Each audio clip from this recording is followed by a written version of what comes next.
feelings. So you tell me. And if I need to get back on track or get out of focus, just let me know, please. And if you need a moment to stop, Yep. we stop for a moment. He's going to be doing a lot of editing, so if we need to edit or pause, you just let us know. I'll do it. So please tell us your name and how you've been impacted by Krabbe disease. So my name is Bruce Kirbo, and my wife Nancy and I really had no knowledge or history of Krabbe disease until we had a grandson named Cloud. And Cloud at 3 years old got diagnosed with Krabbe disease, and so that's how we initially came to know Krabbe disease and its effects on a child. What did the following months after Cloud's diagnosis look like for you and your wife Nancy? So that when Cloud got diagnosed, finally, it took a while for him to get diagnosed, but he immediately left to Pittsburgh. And so Carlisle and Sloan and Cloud were gone, and Nancy and I were here along with other family members, trying to deal with our personal grief, trying to deal with the grief of our other children, and also trying to address some of the particular needs of Carlisle and Sloan up in Pittsburgh. And those needs included not only prayer support and other support, but there was a great financial need. And so we had a community that just rallied behind Cloud. Getting approved for some of the treatments for Krabbe sometimes is a difficult journey to go through, and involves oftentimes coming up with finances. And so I spent a lot of time during the time they were away in Pittsburgh going to events like bake sales and runs and benefits, and that's what consumed us mostly. And with all of that, we witnessed a lot of joyful things, but we were balancing it with periodic times of anger, periodic times of grief, sometimes when we wanted to shake our fist at God, and sometimes where we just wanted to just bring him in and thank him for all of his wonderful works that he was doing through the people that were, I mean, it was just unbelievable. One particular story that I always tell when I'm asked about what impactful happened or what did you do while they were away was I was so worn out and tired of going to different events, although I was thankful people did that. But I got invited to an old country church that's 40 miles away from Bainbridge for a bake sale, and I didn't want to go. I was worn out, I was tired. When I got there, it was just unbelievable. Folks I didn't even know had brought their cakes and their cookies, and they were going to have an auction, and just a plain looking pound cake was the first cake that was auctioned, and the bidding started at like $175, and before it's all over with, somebody bid $375 for a pound cake. And I'm over there just laying on the table, just sobbing, God, why did I not want to come? Why didn't I want to see this? And before it was all over with, I believe there was $19,000 raised at that bake sale.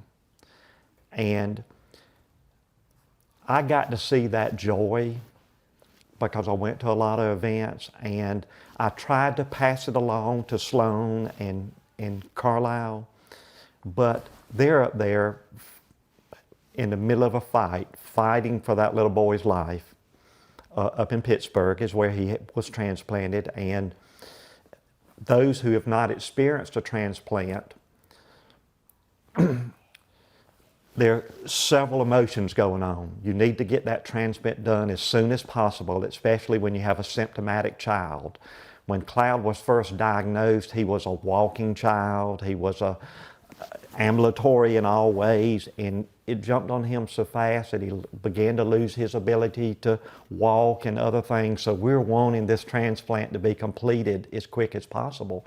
But it's a process where the little lad was brought close to death to get his body just right. And so Cloud and Sloan and Carlisle are up there, and you asked part of the things what we dealt with while he was gone is, I remember one time I got a call, and the Tallahassee airport was about 45 minutes away. I had no reservation, but I had to get up there that day.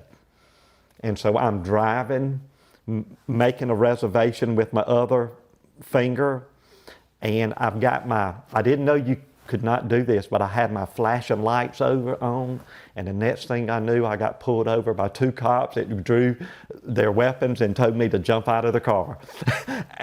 And I said, listen, I'm going to the airport and this is what's happening. And they said, get on to the airport. That's where you need to be. So there's just so many different emotions going on. Yeah. That's amazing. Yeah. I think I would be going, right now? Yeah. Really? I have to say too that during that time I had a whole lot of anger, and I asked, because Cloud was, I guess, late onset Krabbe. I think that's how he gets categorized. And I asked, well, how could we have known about it? And was told it was through newborn screening. Well, without knowing anything about newborn screening, then I was mad at the hospital that delivered him, because I knew that they must have forgot to do newborn screening. I knew nothing about newborn screening. Then I was mad at the doctor, because the doctor, I thought, must not have read the newborn screening results. I had anger with all of that, because I had read enough about it after the diagnosis to know that it could have been detected. I just didn't realize at the time that we were living in a state that didn't test for it. Yeah. That's quite a story.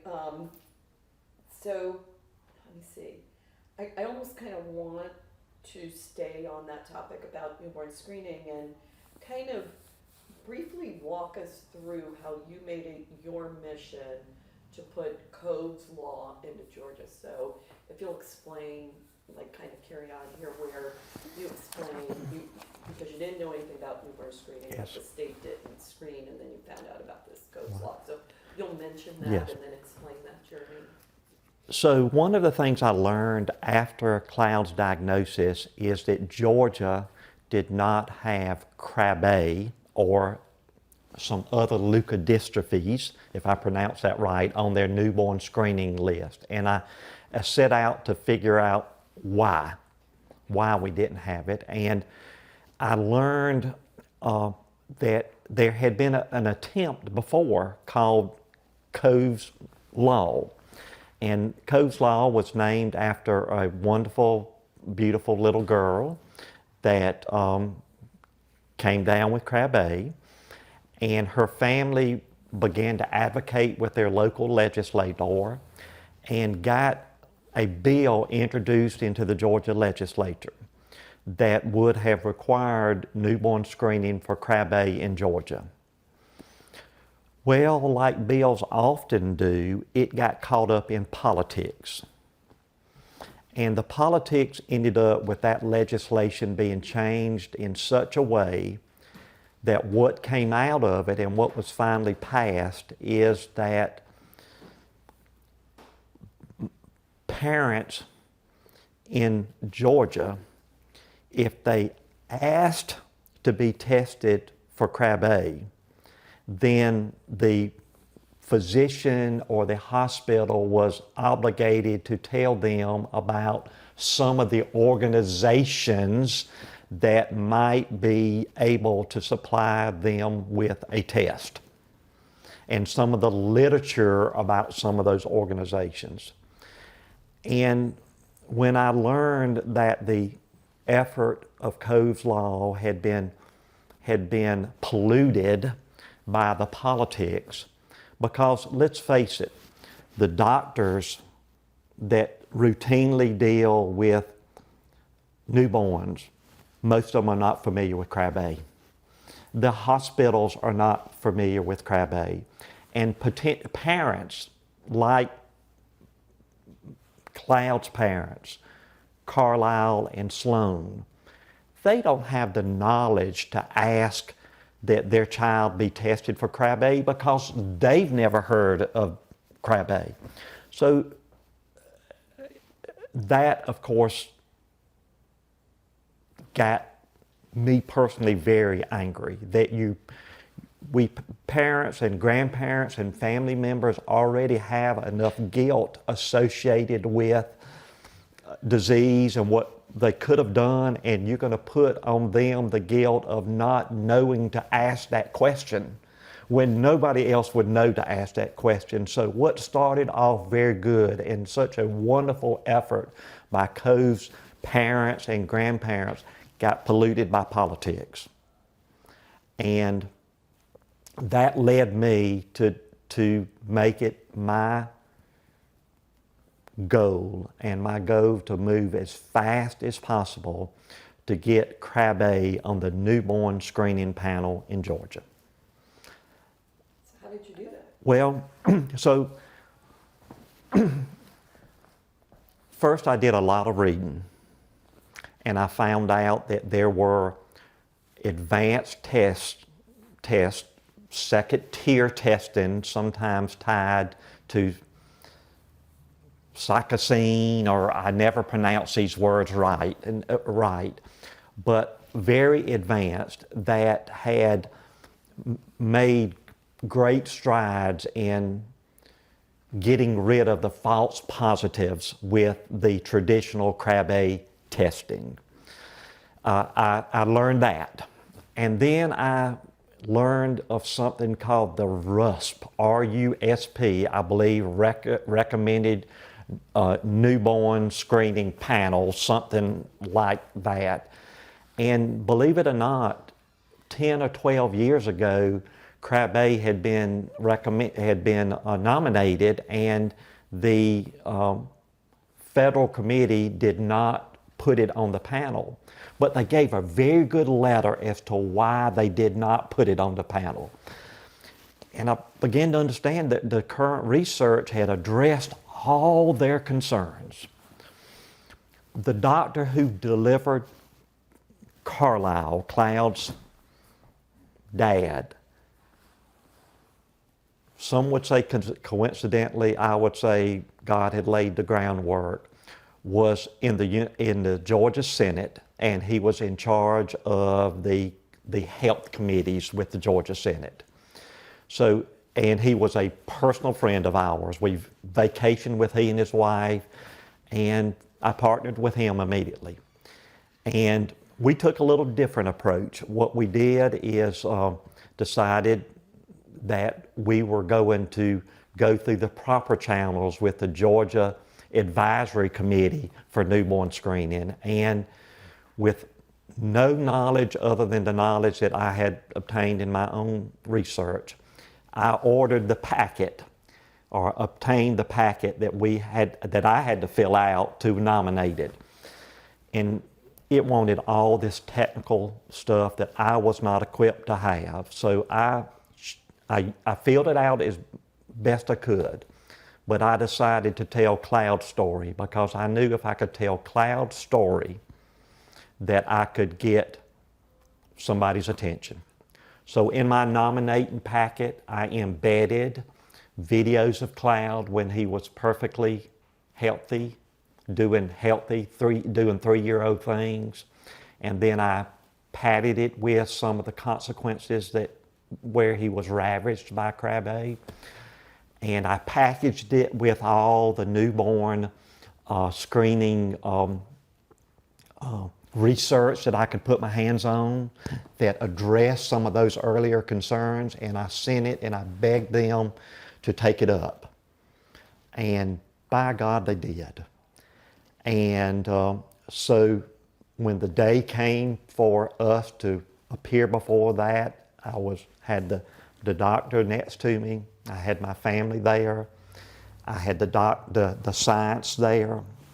And I just knew, because I was so simple-minded with some of this, that when we presented all of that everybody on the panel would say, yes, on the advisory committee would say, yes, let's put it on the panel.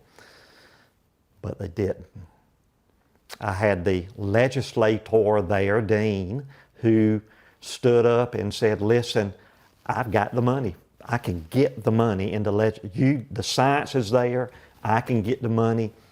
Y'all vote to put it on here today. And instead they didn't. They voted to send it to an advisory committee.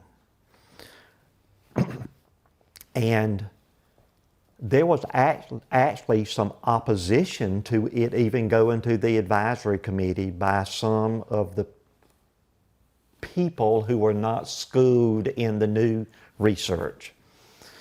So though we'd made progress getting it to the advisory committee, I left there angry again, because I just thought you could say, put it on there, here's the science. It turned out going to the advisory committee was actually the best thing. I asked to be on that committee, and that committee vetted all the science. The scientists on that committee did that, and when that committee got convinced that the science was there, then they went to bat. And we presented again before the advisory committee, and it was a 100% selection for it to go on the newborn screening panel as a pilot program for 3 years. And I was angry about that, because I didn't understand pilot program. But it turned out that the pilot program is a time to make sure that all of your science is in effect, your procedures are in effect, you have all your equipment in, you're testing for 3 years every baby born in Georgia. So it's every baby is getting tested, not just the ones that ask for Krabbe. It is on the screening panel as a pilot. And at the end of 3 years, the legislature funded it for the whole pilot program. Then there's no doubt that it will be on that panel from now on. That's incredible. It's such an incredible story. It's just amazing. And when it's my time to go home one day, I've been blessed to be in a lot of important places, doing a lot of important things in my life. But when it's my time to go home one day, I will count the opportunity to have been involved with that for the benefit of not Cloud, too late for Cloud, but these babies that are not born yet. I will count that as the most powerful thing that I was allowed to be a part of in my lifetime. So we have to just pause a moment. Yeah. I have something to share with you, but we'll do it when we're done filming. I think we're so you actually answered a lot of these. So, briefly, or no.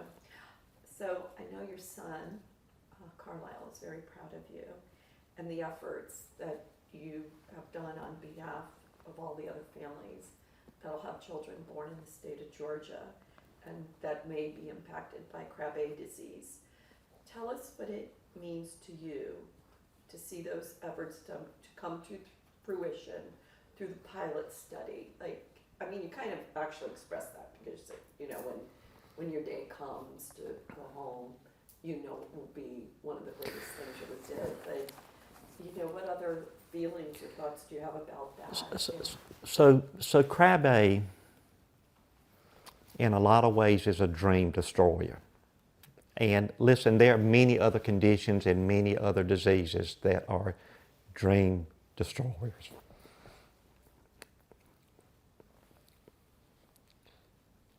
Carlisle and Sloan, like all parents,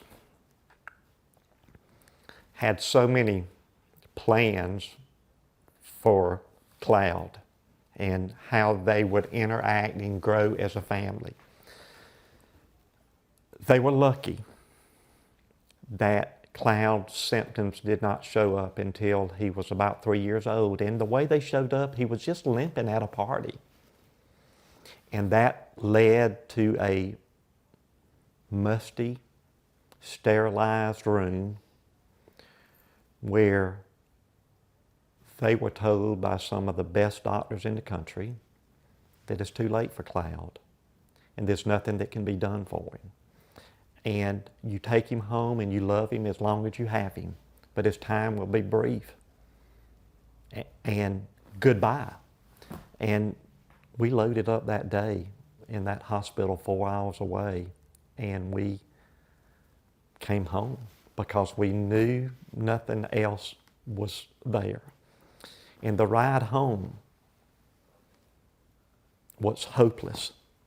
We left with no hope. We were hopeless going home. And somehow, some way, some hope was put in to Carlisle's heart and to Sloan's heart.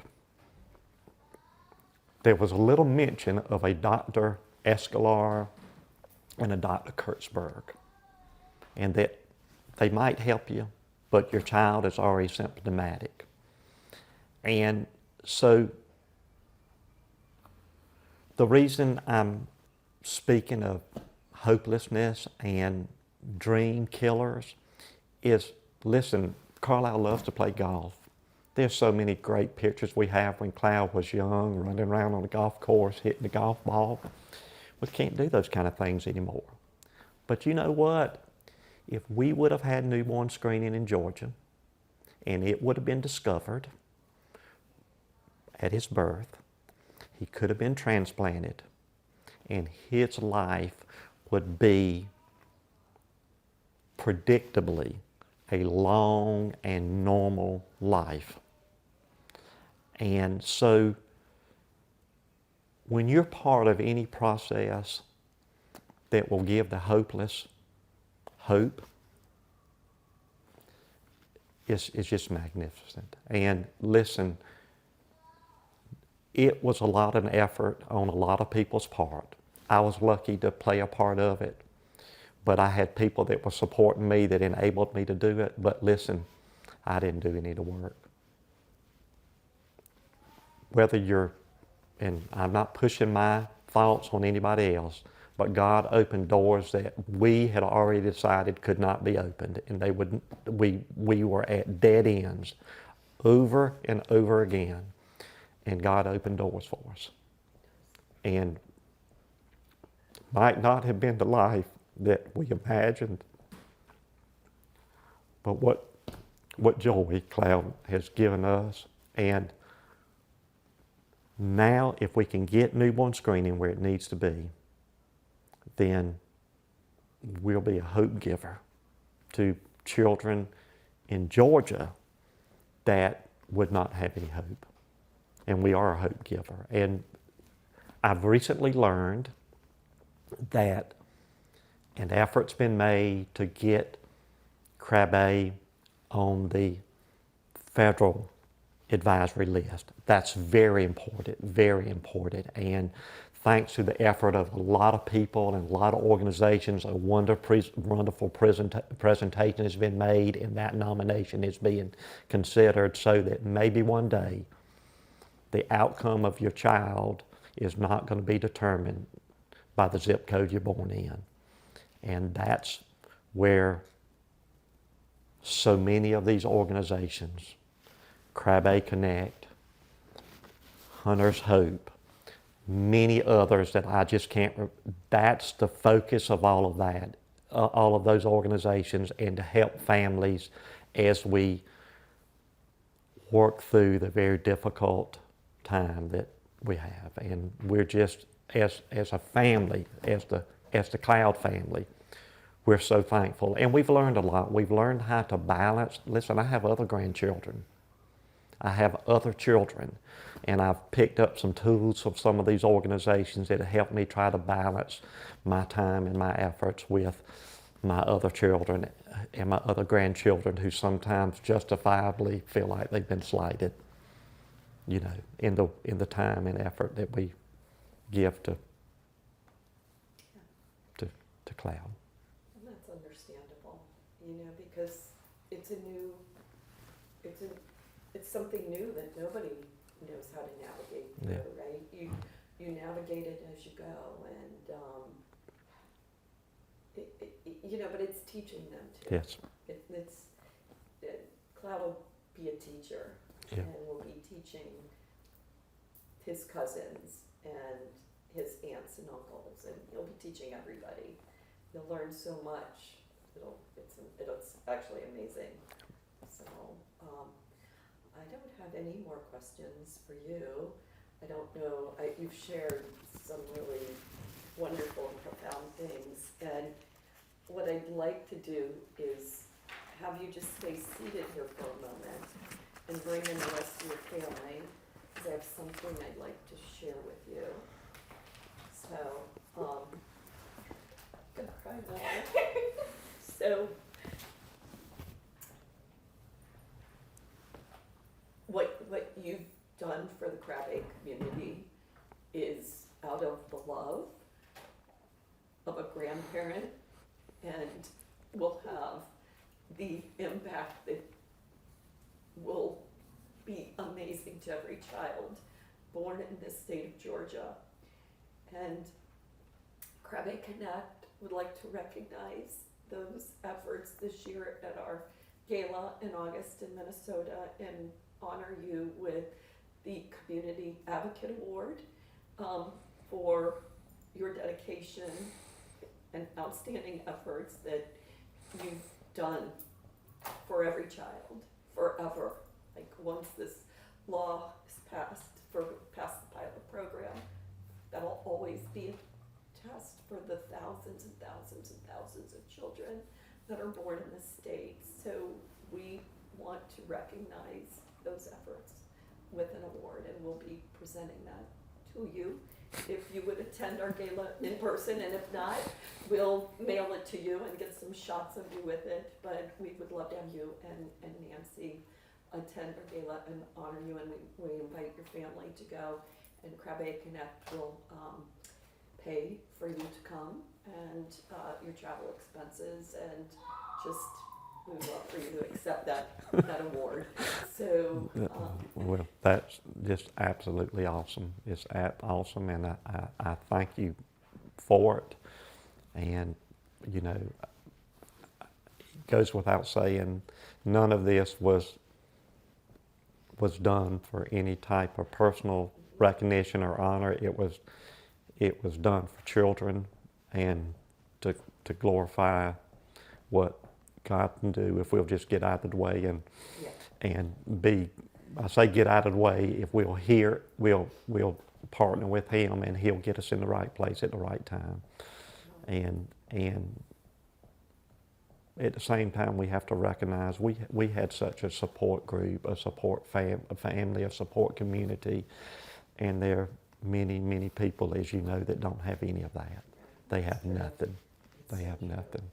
And anything and everything that we can do to draw attention to the cause and to the fight and to the struggle, you know, we just do want to recognize. Well, that's so kind. That's so kind. And I agree with you. It's just a small recognition. It's a recognition, but I know where your heart is. I want to share with you. So the night I buried Nick, you know, he was a year old, and that's back in 1987.